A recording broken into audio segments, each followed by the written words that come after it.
आज आपके पास ये शर्ट है, ये जीन्स है, ये शूज है, ये चश्मे हैं, यहाँ की फीस भरी है, घर जाके खाना खाओगे, एक मोबाइल फोन है।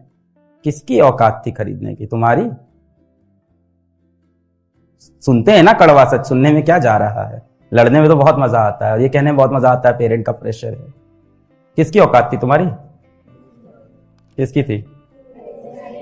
पेरेंट्स की औकात थी, पिताजी की औकात थी, माताश्री की औकात थी, जिनने आपको यहां तक पहुंचाया, ये सब दिलाया।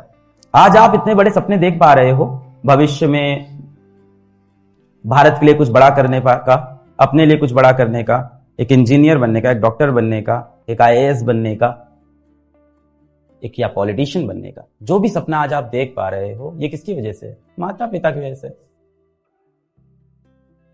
पिता है तो बच्चों के सपने हैं, पिता है तो बाजार के सब खिलौने अपने हैं।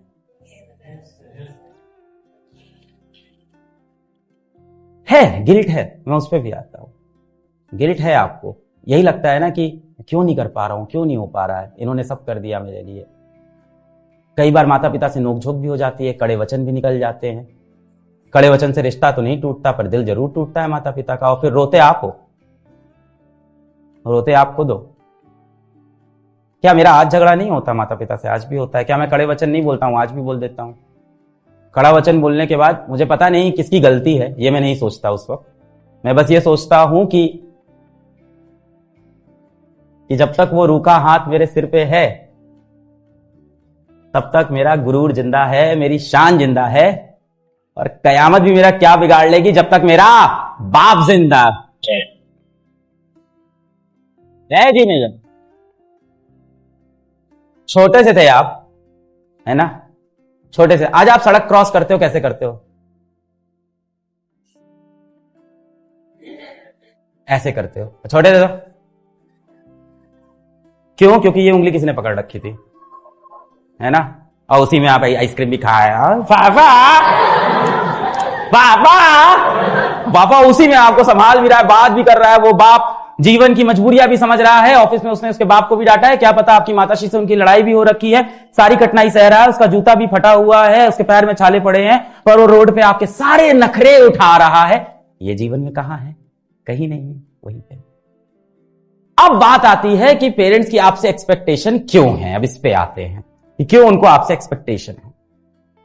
उनको इस बात की बड़ी फिक्र है कि रोड तो मैंने क्रॉस करा दी थी, इसकी सारी जिद तो मैंने पूरी कर दी थी, यदि मुझे कहीं कुछ हो गया तो इसका ध्यान कौन रखेगा? क्या ये 4 रोटी खुद से कमा लेगा, कमा लेगी? लड़कियों के लिए बोलते हैं। अभी तो समाज बहुत सुधर गया है, काफी जगह नहीं भी सुधरा है। इस रूम में बैठे हुए जो लोग हैं, इनका समाज सुधरा है। कल हम लोग एक स्लम में गए थे, वहां समाज नहीं सुधरा है। तो लड़कियों के लिए बोलते हैं इसमें। उनको सबसे ज्यादा ये डर है कि जो लड़का आपको अपने घर लेके जाएगा, वो आपकी इज्जत करेगा कि नहीं करेगा, वो आपका सम्मान करेगा कि नहीं करेगा। और कड़ा सच यही है कि समाज में इज्जत उन्हीं लोग की होती है जो आर्थिक रूप से सफल होते हैं। इसीलिए माता पिता चाहते हैं कि आप आर्थिक रूप से मजबूत हो जाओ। उन्हें यह डर है, उन्हें कुछ हो गया तो आपका ख्याल कौन रखेगा। हाँ, अपने इस डर में वो भी गलती कर जाते हैं। माता पिता भगवान का रूप होते हैं, भगवान नहीं होते।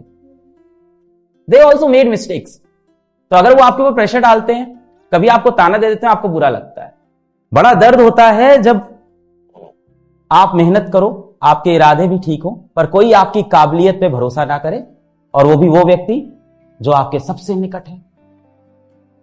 अब यानी यहां बात ये फंसी कि वो भी ठीक और आप भी गलत नहीं हो, दोनों लोग अपनी अपनी जगह पे सही हैं। अब ऐसे हालात में कोई क्या करे जब दोनों लोग सही हैं? कई बार ऐसी प्रॉब्लम आती है जब दोनों पार्टी सही होती है, यहां दोनों पक्ष सही हैं, किसी की कोई गलती नहीं। सबसे पहली चीज, जिस तरह से आप टीचर की बात को ऐसे हंस के टालते हो, वैसे माता पिता की बात को हंस के टाल दिया करो। जरूरी नहीं कि उनकी हर बात को आप दिल पे लगा लें, जरूरी नहीं कि उनके हर कड़े वचन को आप सत्य मान के अपने दिल में बैठा लें। दूसरी बात, सर दिल है, कभी कभी तो चोट लग जाती है, बहुत रोना आता है, पिताजी बोल देते हैं, तो तब उस बात को नोट कर लो, लिख के रख लो, और ये फैसला कर लो कि जीवन में जिस दिन कुछ बड़ा बनूंगा, पिताजी जी आके ये जरूर पढ़ाऊंगा। ये बात अलग है, जिस दिन आप सफल हो जाओगे, आप बहुत मैच्योर हो जाओगे, ये बचकानी हरकत तब आप नहीं करोगे, पर आप लिख के रख लो। तीसरी चीज, अपने आप पे यकीन रखो। तुम पे कोई यकीन करे ना करे, तुम्हें खुद अपने ऊपर यकीन हमेशा, अपने आप पे यकीन आपको रखना होगा। चौथा चीज, निरंतर प्रयास करते रहिए। निरंतर आप कोशिश करते रहिए। काम करेगा तो फल मिलेगा, आज नहीं तो फल मिलेगा। जितना गहरा खोदेगा कुआं उतना मीठा मिलेगा।